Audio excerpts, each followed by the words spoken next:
اقرأ باسم ربك الذي خلق خلق الإنسان من علق. نحمده ونستعينه ونستغفره ونعوذ بالله من شرور أنفسنا ومن سيئات أعمالنا. من يهده الله فلا مضل له ومن يضلل فلا هادي له. وأشهد أن لا إله إلا الله وحده لا شريك له وأشهد أن محمدا عبده ورسوله صلى الله عليه وسلم تسليما كثيرا. أما بعد. برادران اسلام، ہم تمام اس بات کو بخوبی جانتے ہیں، ہم تمام کو اس بات کا احساس ہے کہ ہم اللہ کے بندے ہیں. اللہ عز و جل نے ہمیں اپنی عبادت کے لیے، اپنی بندگی کے لیے اس دنیا میں بھیجا ہے.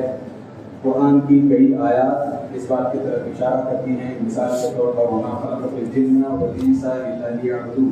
اللہ عز و جل نے کہا کہ میں نے جن اور انس یعنی انسان دونوں کو اسی لیے پیدا کیا ہے کہ وہ میری اور میری عبادت کریں، صرف میری ہی عبادت کریں. ہم اس بات سے بخوبی واقف ہیں الحمدللہ. وہیں ہم میں سے کچھ اس بات کو لے کر کے تھوڑے سے میں کہوں اگر تو انا کا شکار ہو جاتے ہیں. غرور ہلکا سا ہی صحیح اپنی عبادتوں کے ذریعے آنے لگتا ہے ہمیں. تو ہمیں اپنے آپ کو اس طرح کے غرور سے یا غرور کا شائبہ بھی، غرور کا ایک چھوٹا سا ایلیمنٹ بھی ہمارے اندر آنے سے اپنے آپ کو بچا کر رکھنا چاہیے. نبی کریم صلی اللہ علیہ وسلم کا فرمان ہے، سلمان الفارسی رضی اللہ عنہ اس کے راوی ہیں، وہ کہتے ہیں کہ نبی کریم صلی اللہ علیہ وسلم نے فرمایا کہ قیامت کے دن ایک ترازو لایا جائے گا جس کے ایک پلڑے میں، اس کے ایک کان میں اللہ عز و جل 7 زمینوں اور 7 آسمان کو رکھیں گے.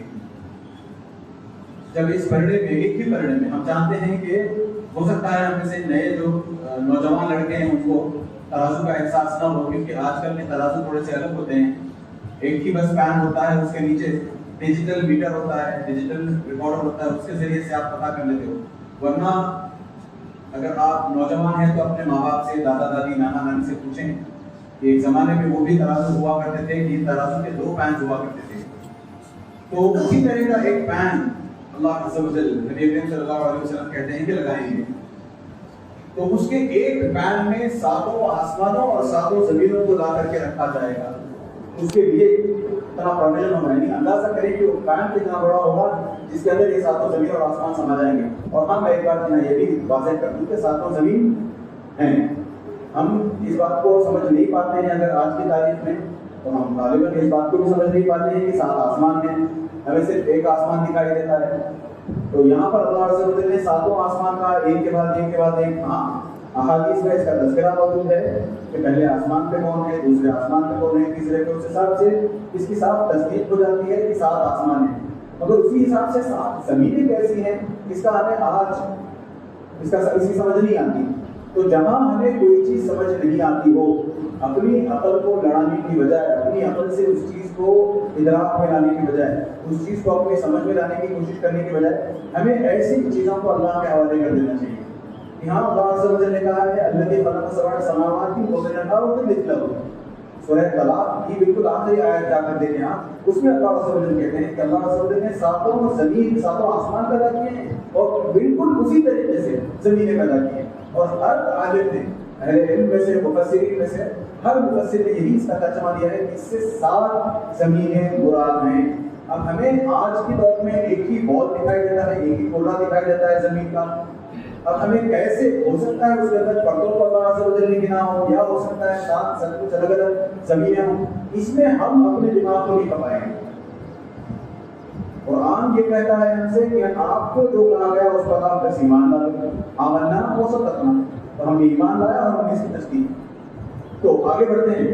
تو یہ 7 آسمانوں اور زمین کو جب ایک پین میں ڈالا جائے گا تب فرشتے کہیں گے کہ یا اللہ یا رب، یہ اتنا زبردست پین کس کے لیے، اتنا زبردست ترازو کس کے لیے کہ جس کے ایک پلڑے میں تو نے 7 آسمانوں اور زمینوں کو رکھ دیا ہے.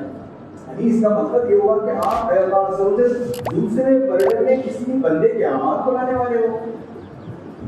تو اس چیز کو اینالائز کرتے ہی جیسے ہی فرشتے کہتے ہیں کہ یہ پین کس کے لیے, ایسا ترازو کس کے لیے, اللہ عز و جل فرماتے ہیں لمن جئت من خلقی, میں اپنی مخلوق میں سے, اپنے بندوں میں سے جس کسی کے ساتھ چاہوں ایسا معاملہ کر دوں کہ اس کی ایک پرڑے میں ساتوں آسمان ساتوں زمین رکھ دوں اور دوسرے پرڑے میں اس کے اعمال رکھ دوں, اور پھر وہ پرڑا بھاری ہو جائے جس میں اس کے اعمال ہیں, وہ پرڑا ہلکا ہو جائے جس میں ساتوں آسمان اور ساتوں زمین ہیں. تو جب اللہ عز و جل اتنا کہتے ہیں کہ میرے اپنے بندوں میں سے میں جس کے ساتھ چاہوں ایسا معاملہ کروں, تو سارے کے سارے فرشتے ایک آواز ہو کر کہہ اٹھتے ہیں سبحانک ما عبدناک حق عبادتی. اے اللہ عز و جل, آپ پاک صاف ہیں, آپ بالکل سبحان ہیں, آپ ابو, ہم جیسا سوچتے ہیں اس سے بالکل الگ ہیں, ہماری سوچ سے, ہماری اپنی امیجنیشن سے بالکل الگ ہیں, آپ پاک ہیں. ہم نے آپ کا جیسے آپ کی عبادت کرنے کا حق ہے ویسے عبادت نہیں کی. فرشتے کہتے ہیں کہ ہم نے اے اللہ عز و جل آپ کی ویسی عبادت نہیں کی جیسا کہ آپ کی عبادت کرنے کا حق ہے. اب ہم یہاں اپنی عبادتوں میں, خاص طور سے ابھی رمضان گیا ہے, ابھی شوال بھی ختم نہیں ہوا ہے, ہمیں سے پوچھا ہے جنہوں نے رمضان کے پورے روزے رکھ لیے, شوال کے 6 روزے رکھ لیے, پھر اس کے بعد ہو سکتا ہے پیر جمعرات کے روزے رکھتے ہوں, یا ہو سکتا ہے ہم نے آج روزہ رکھا ہو جمعرات کی مناسبت سے, یا ہو سکتا ہے 13, 14, 15 کی پھر روزہ رکھ لیا ہو شوال کی. تو ہم روزے رکھتے ہیں, اس طرح عبادت کرتے ہیں, تو ہمیں اپنی عبادتوں کو لے کر کے کہیں بھی کسی بھی سیکنڈ ایک اس گمان پہ نہیں آ جانا چاہیے کہ میں اللہ عز و جل کی بہت عبادت کرتا ہوں. جبکہ قرآن کہتا ہے یسبحون اللیل والنہار لا یفترون. یہ جو فرشتے ہیں جن کی بات اللہ عز و جل نے یہ بات ابھی میں نے حدیث میں پڑھ کر سنائی آپ کے سامنے, جب فرشتوں نے کہا کہ ہم نے تیری عبادت نہیں کی جیسے تیری عبادت کا حق ہے ویسے ہم نے تیری عبادت نہیں کی, جس طریقے سے فرشتے خود اپنی زبان سے اقرار کرتے ہیں, انہی فرشتوں کے تعلق سے اللہ عز و جل کہتے ہیں یسبحون اللیل والنہار. یہ فرشتے دن رات اللہ عز و جل کی تسبیح میں لگے رہتے ہیں. لا یفترون, وہ ایک سیکنڈ کے لیے بھی نہیں تھکتے. اور ہماری عبادتوں میں سوال بھی آتا ہے, کبھی دلچسپی رہتی ہے, کبھی دلچسپی جاتی ہے, کبھی عبادت کرتے ہیں, کبھی نوافل پڑھتے ہیں, کبھی نوافل چھوڑتے ہیں, پھر اپنے گھر بار کے کام کاج ہوتے ہیں, اپنے دکان یا مکان یا جاب وغیرہ کا ہوتا ہے, اس کے باوجود ہم اگر اترانے لگے تو یہ شیوا پھر ایک انسان بھی مسلمان کے لیے اچھی چیز نہیں ہے.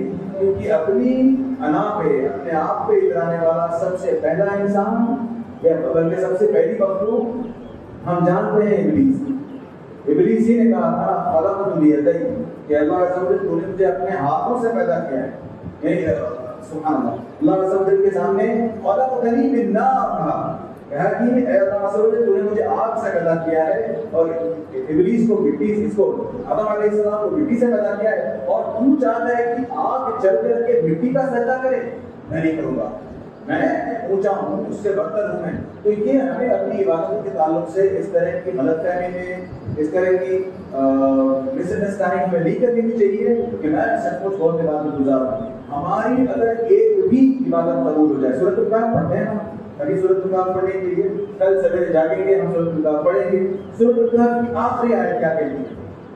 فمن کان یرجو لقاء ربہ, جو کوئی اللہ عز و جل سے ملاقات کی خواہش رکھتا ہے, ملاقات کی امید رکھتا ہے, فلیعمل عملا صالحا, اس کو چاہیے کہ وہ نیک عمل کرے.